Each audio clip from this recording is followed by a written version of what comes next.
Pero kahit may ganitong insidente diyan sa West Philippine Sea, meron pa rin kayong mga nakahilera na mga paglalayag, yung grupo? Kailan po ito?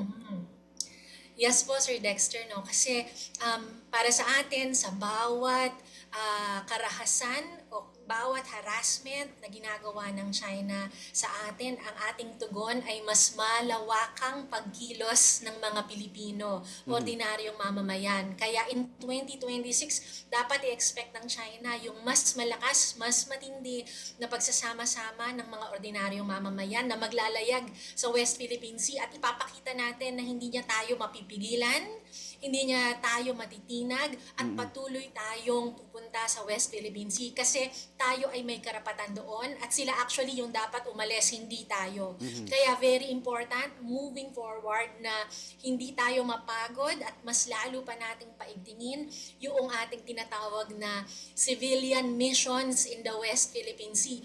Kasi po kung ang China minimilitarize niya ang West Philippine Sea, tayo po sinisivilianize natin Mhm. ang ating karagatan. Ibig sabihin ay sa bawat water cannon, pag-water cannon ng China, tutuganan natin ng mas marami pang civilian-led supply missions at iba pang klaseng mga paglalayag kung saan ordinaryong mamamayan ang nagpapakita na hindi natin hahayaang tayo ang pinapaalis. Kaya paulit-ulit tayong pupunta doon and hopefully po ang ating ito ay mag-conduct by summer ng isa pang West Philippine Sea mission kasama yung iba't ibang mga volunteers natin. Nakatatlong beses na po Mhm. tayo, hindi po tayo magpapatinag, patuloy po tayong pupunta sa West Philippine Sea at makikiisa sa Oo. mga mangingisda doon.